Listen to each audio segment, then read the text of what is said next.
जय गुरु। ओं श्री परमात्मने नमः। ओं नारायणं नमस्कृत्य नरं चैव नरोत्तमं देवीं सरस्वतीं चैव ततो जय मुदीरयेत्। সকলকে জানাই শুভেচ্ছা এবং যথাস্থানে প্রণাম।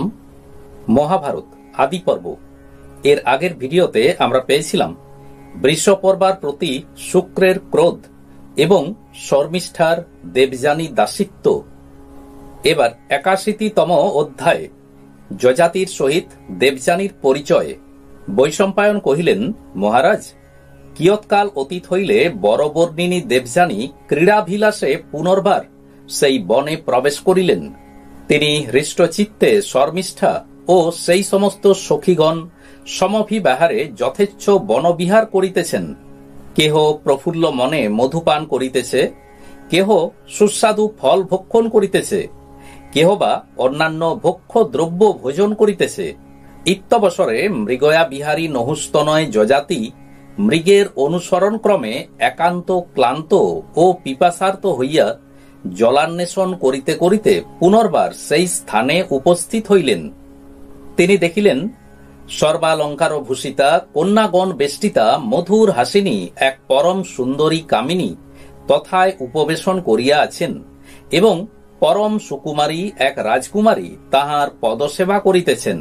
রাজা ক্রমশ তাহাদিগের সন্নিহিত হইয়া সমুচিত সমাদর প্রদর্শনপূর্বক দেবযানীকে জিজ্ঞাসা করিলেন, ভদ্রে, তোমরা জন্মগ্রহণ করিয়া কোন বংশ অলঙ্কৃত করিয়াছ? তোমার ও তোমার এই পরিচারিকার নাম কি এবং এই সকল সখীগণই বা কে? দেবযানী কহিলেন, আমি সবিশেষ নিবেদন করিতেছি, অবহিত হইয়া শ্রবণ করুন মহারাজ। আমি দৈত্যগুরু শুক্রের কন্যা, আর আমার এই পরিচারিকা দানবরাজ বৃষপর্বার দুহিতা। ইনি দাসীভাবে সততই আমার অনুগামিনী থাকেন। ইহা শুনিয়া রাজা কৌতূহল পরতন্ত্র হইয়া পুনর্বার জিজ্ঞাসা করিলেন, সুন্দরী, ইনি দানবরাজ বৃষপর্বার কন্যা হইয়া কি কারণে তোমার দাসী হইলেন জানিতে নিতান্ত ঔৎসুক্য হইতেছে। দেবযানী কহিলেন, দৈব নির্বন্ধ কেহই অতিক্রম করিতে পারে না, সুতরাং রাজকন্যা যে আমার পরিচারিকা হইবে ইহা বড় আশ্চর্য নহে। অতএব সে বিষয়ের আর বিশেষ অনুসন্ধান করিবার আবশ্যকতা নাই। মহাশয়, আপনার আকার ও বেশ দেখিয়া রাজা ও বাগবিন্যাস পটুতা দেখিয়া পণ্ডিত বলিয়া বোধ হইতেছে। অতএব বলুন, আপনি কে, কাহার পুত্র এবং কোথা হইতে আগমন করিতেছেন? যযাতি কহিলেন, আমি শৈশবকালে ব্রহ্মচর্য অবলম্বন করিয়া সমস্ত বেদ বেদাঙ্গ অধ্যয়ন করিয়াছি। আমি রাজা ও রাজকুলে উৎপন্ন বটে। আমার নাম যযাতি। দেবযানী কহিলেন, মহারাজ, আপনি কি উদ্দেশ্যে এই অরণ্যে আসিয়াছেন শুনিতে অভিলাষ করি। রাজা কহিলেন, সুন্দরী, আমি মৃগয়ার্থ নগরী হইতে নির্গত হইয়া মৃগের অনুসরণ ক্রমে বনে বনে ভ্রমণ করিয়া একান্ত পরিশ্রান্ত ও বলবতী পিপাসায় নিতান্ত অভিভূত হইয়া জল পানাভিলাষে এই প্রদেশে উপস্থিত হইয়াছি। কিন্তু এক্ষণে আমার শ্রান্তি দূর ও পিপাসা নিবৃত্তি হইয়াছে। কথা প্রসঙ্গে গমনকাল অতিক্রান্ত হইতেছে, অতএব অনুমতি করো প্রস্থান করি। দেবযানী কহিলেন, মহারাজ, এই ২ সহস্র কন্যা ও পরিচারিকা শর্মিষ্ঠার সহিত আমি আপনার অধীন হইলাম। অদ্যাবধি আপনি আমার সখা ও ভর্তা হইলেন। এবার যযাতির দেবযানী পানি গ্রহণ। রাজা সহসা এই অসম্ভাবিত আত্মসমর্পণ ব্যাপার অবলোকন করিয়া বিস্ময়োৎফুল্ল লোচনে ও বিনয় বচনে দেবযানীকে কহিলেন, হে শুক্রতনয়ে, ইহা তোমার শ্রেয়কল্প নহে। দেখো, তুমি ব্রাহ্মণ কন্যা, আমি ক্ষত্রিয় জাতি। আমি কোন রূপেই তোমার উপযুক্ত পাত্র নহি, আর তোমার পিতা শুক্রাচার্য কদাচ এ বিষয়ে সম্মতি প্রদান করিবেন না। দেবযানী কহিলেন, মহারাজ, ব্রাহ্মণেরা সর্বদাই ক্ষত্রিয়ের সহিত সংশ্লিষ্ট হইয়া থাকেন এবং ক্ষত্রিয়েরাও কোনো কোনো সময়ে ব্রাহ্মণের সহিত সংশ্লিষ্ট হইয়া থাকেন।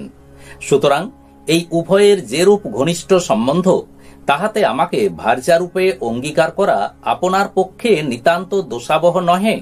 বিশেষত আপনি স্বয়ং ঋষি ও ঋষিপুত্র। অতএব এ বিষয়ে কোনো সংশয় না করিয়া আমার পানি গ্রহণ করুন। যযাতি কহিলেন, হে সুন্দরী, চারি বর্ণই একের অঙ্গ হইতে উৎপন্ন হইয়াছে সত্য বটে, কিন্তু সকল বর্ণের ধর্ম ও আচার ব্যবহার বিষয়ে বিস্তর বৈলক্ষণ্য লক্ষিত হইয়া থাকে। তন্মধ্যে ব্রাহ্মণের ধর্মপ্রণালী ও আচার পরম্পরা সর্বাপেক্ষা উৎকৃষ্ট, সুতরাং ব্রাহ্মণই শ্রেষ্ঠ বর্ণ বলিয়া নির্দিষ্ট। অতএব আমি হীন বর্ণ হইয়া কিরূপে শ্রেষ্ঠ বর্ণের কন্যা গ্রহণ করিব? তখন দেবযানী কহিলেন, মহারাজ, পানি গ্রহণ করিলেই বিবাহ ক্রিয়া নির্বাহ হইয়া থাকে, এ প্রথা পূর্বাপর প্রচলিত আছে। অতএব বিবেচনা করিয়া দেখুন, যৎকালে আমি অন্ধকূপে পতিত হইয়াছিলাম, তখন আপনি আমার পানি গ্রহণ করিয়া উদ্ধার করিয়াছিলেন। এই নিমিত্ত আপনাকে পতিত্বে বরণ করিতে এত আগ্রহাতিশয় প্রকাশ করিতেছি। সূক্ষ্ম বিবেচনা করিয়া দেখিলে তদবধি আপনি আমার পতি হইয়াছেন, অতঃপর আর কেহই আমার পানি স্পর্শ করিবে না। তখন যযাতি কহিলেন, হে দেবযানী, মহাবিষ, আশীবিষ ও সুতীক্ষ্ণ স্বর অপেক্ষাও কোপাক্রান্ত ব্রাহ্মণ সাতিশয় দুর্ধর্ষ, এই কথা সকলেই স্বীকার করিয়া থাকেন। দেবযানী কহিলেন, মহারাজ, কি কারণে এরূপ কহিতেছেন স্থির করিতে পারিতেছি না। রাজা প্রত্যুত্তর করিলেন, দেখো, সর্পাঘাতে ও শস্ত্রপাতে একের প্রাণ বিনষ্ট হইতে পারে, কিন্তু ব্রাহ্মণ কুপিত হইলে গ্রাম, নগর, বন ও উপবন প্রভৃতি সকলই ভস্মসাৎ করেন। সুতরাং আমার মতে ব্রাহ্মণ নিতান্ত দুর্ধর্ষ। অতএব হে দেবযানী, তোমার পিতা সম্প্রদান না করিলে আমি তোমার পানি গ্রহণ করিতে পারি না। তখন দেবযানী কহিলেন, মহারাজ, আমি আপনাকে স্বয়ং বরণ করিয়াছি। এ কথা শুনিলে পিতা আসিয়া অবশ্যই আপনার হস্তে আমাকে সম্প্রদান করিবেন। অযাচিতা বা পিতৃদত্ত কন্যা গ্রহণ করিলে পানি গ্রহিতার কোনো বিপদের সম্ভাবনা নাই। এই বলিয়া দেবযানী স্বীয় পরিচারিকা ঘূর্ণিকা দ্বারা পিতৃ সন্নিধানে আপন অভিপ্রায় নিবেদন করিয়া পাঠাইলেন। মহর্ষি শুক্র ধাত্রী মুখে আদ্যপান্ত সমস্ত অবগত হইয়া রাজ দর্শনার্থ সেই কাননে উপনীত হইলেন। রাজা যযাতি শুক্রাচার্যকে তথায় আগত দেখিয়া অভিবাদনপূর্বক কৃতাঞ্জলি পুটে দণ্ডায়মান রহিলেন। এই অবসরে দেবযানী পিতাকে কহিলেন, হে তাতো, ইনি নহুস্তনয় রাজা যযাতি। আমি অন্ধকূপে পতিত হইলে এই মহাত্মা আমার পানি গ্রহণ করিয়া উদ্ধার করিয়াছিলেন, সুতরাং ইনি তাহাতেই আমার পানি গ্রহিতা হইয়াছেন। অতএব আপনি এই সৎ পাত্রে আমাকে সম্প্রদান করুন, আমি আর অন্য ব্যক্তিকে পতিত্বে বরণ করিব না। এই অবসরে দেবযানী পিতাকে কহিলেন, হে তাতো, ইনি নহুস্তনয় রাজা যযাতি। আমি অন্ধকূপে পতিত হইলে এই মহাত্মা আমার পানি গ্রহণ করিয়া উদ্ধার করিয়াছিলেন, সুতরাং ইনি তাহাতেই আমার পানি গ্রহিতা হইয়াছেন। অতএব আপনি এই সৎ পাত্রে আমাকে সম্প্রদান করুন, আমি আর অন্য ব্যক্তিকে পতিত্বে বরণ করিব না। তখন শুক্রাচার্য রাজাকে সম্বোধন করিয়া কহিলেন, হে নহুষনন্দন, আমার কন্যা তোমাকে পতিত্বে বরণ করিয়াছে, অতএব আমি প্রসন্ন মনে সম্প্রদান করিতেছি, তুমি ইহাকে মহিষী রূপে গ্রহণ করো। যযাতি কহিলেন, ভগবন, ক্ষত্রিয় হইয়া ব্রাহ্মণ নন্দিনীর পানি গ্রহণ করিলে বর্ণ সংকর জনিত দোষে পরিলিপ্ত হইতে হয়, এই ভয়ে আমি আপনার কন্যাকে বিবাহ করিতে সম্মত নহি। শুক্র কহিলেন, মহারাজ, তুমি অভিলাষানুরূপ বর প্রার্থনা করো, আমি তোমাকে অধর্ম হইতে মোচন করিব, এ বিষয়ে তোমার কোনো আশঙ্কা নাই। সত্যই আমি তোমার পাপাপ অনুদন করিব, তুমি বিধানানুসারে দেবযানীর পানি গ্রহণ করো। প্রার্থনা করি তোমাদের উভয়ের অতিমাত্র সদ্ভাব হোক। কিন্তু এই অসুর রাজকুমারী শর্মিষ্ঠা তোমার পূজনীয়া হইবেন, তুমি কদাচ ইহাকে পরিণয় করিও না। রাজা যযাতি এইরূপ আদিষ্ট হইয়া হৃষ্ট মনে শুক্রকে প্রদক্ষিণ পূর্বক বিধানানুসারে দেবযানীর পানি গ্রহণ করিলেন। অনন্তর তিনি মহর্ষি শুক্র ও দানবগণ কর্তৃক সমাদৃত ও সৎকৃত হইয়া সেই 200 কন্যার সহিত শর্মিষ্ঠা ও দেবযানীকে সমভিব্যাহারে লইয়া নিজ রাজধানীতে প্রত্যাগমন করিলেন। এবার 10তম অধ্যায়, যযাতির শর্মিষ্ঠা গ্রহণ। বৈশম্পায়ন কহিলেন, মহারাজ, রাজা যযাতি স্বনগরে প্রত্যাগত হইয়া পরম সমাদরে দেবযানীকে অন্তঃপুরে প্রবেশ করাইলেন এবং তাহার নির্দেশক্রমে অশোকবন সন্নিধানে এক গৃহ নির্মাণ করাইয়া বৃষপর্ব তনয়া শর্মিষ্ঠাকে তথায় বাস করিতে আদেশ দিলেন। রাজা গ্রাসাচ্ছাদন প্রদানপূর্বক শর্মিষ্ঠার প্রতিপালন ও দেবযানীর সহিত পরম সুখে যৌবন সুখ চরিতার্থ করিতে লাগিলেন। কালক্রমে দেবযানীর ঋতুকাল উপস্থিত হইলে তিনি রাজ সহযোগে গর্ভবতী ও যথাকালে পুত্রবতী হইলেন। এইরূপে সহস্র বৎসর অতিবাহিত হইলে একদা শর্মিষ্ঠা আপন নব যৌবন ও গর্ভাধানকাল আবির্ভূত দেখিয়া চিন্তা করিতে লাগিলেন, আমার তো ঋতুকাল উপস্থিত, কিন্তু অদ্যাপি বিবাহ হইল না। এক্ষণে কি করি, কি উপায় বা স্বীয় মনোরথ সম্পাদন করি? দেবযানী একটি পুত্র প্রসব করিয়া স্বকীয় বাসনা চরিতার্থ করিয়াছে, কিন্তু আমার যৌবনকাল বুঝি নিষ্ফল হইল। দেবযানী যে রূপে কৃতকার্য হইয়াছে, আমিও সেই রূপে মহারাজকে পতিত্বে বরণ করিয়া চরিতার্থ হইব। আমি সন্তান কামনায় নির্জনে তাহার সহযোগ প্রার্থনা করিলে বোধ করি তিনি কখনোই তাহাতে পরান্মুখ হইবেন না। এই অবসরে রাজা যযাতি অন্তঃপুর হইতে নিষ্ক্রান্ত হইয়া যদৃচ্ছা ক্রমে অশোক বন সন্নিধানে আগমন করিলেন। সুচারু হাসিনী শর্মিষ্ঠা রাজাকে নির্জনে পাইয়া প্রত্যুত গমনপূর্বক কৃতাঞ্জলি পুটে নিবেদন করিলেন, মহারাজ, ইন্দ্র, চন্দ্র, বিষ্ণু, যম ও বরুণের অন্তঃপুরে কিংবা আপনার অন্তঃপুরে যে সকল স্ত্রীলোক বাস করেন তাহাদিগকে কেহই নয়নগোচর করিতে পান না। হে রাজন, আমার কুল, শীল, রূপ, যৌবন প্রভৃতি কিছুই আপনার অবিদিত নহে। সম্প্রতি আমি বিনয়পূর্বক প্রার্থনা করি, আপনি অনুগ্রহ করিয়া আমার ঋতু রক্ষা করুন।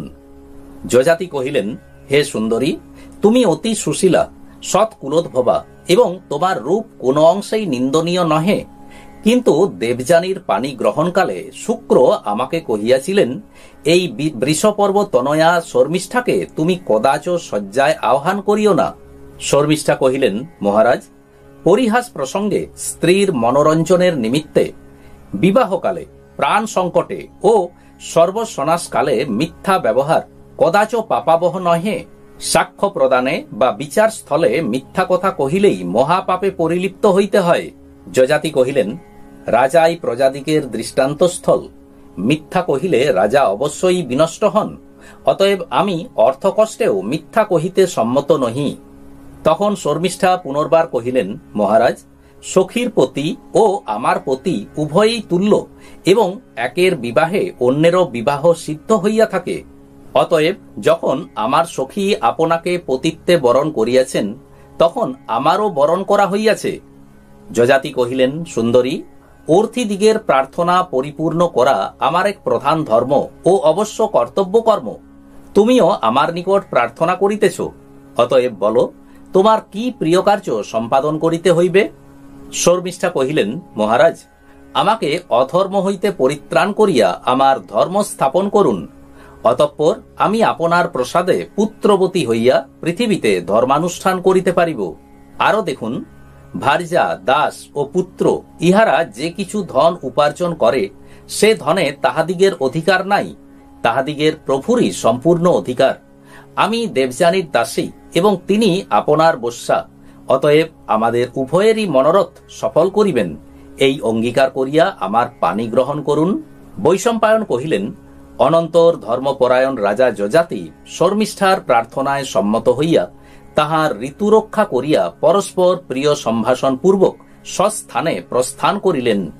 বৃষপর্বতনয়া শর্মিষ্ঠা রাজার সহযোগে গর্ভবতী হইয়া যথাকালে এক পরম সুন্দর পুত্র প্রসব করিলেন। আজ এই পর্যন্তই। আসুন এবার শ্রী ভগবানের মহামন্ত্র জপ করি। হরে কৃষ্ণ কৃষ্ণ কৃষ্ণ হরে হরে, হরে রাম রাম রাম হরে হরে। নমস্কার।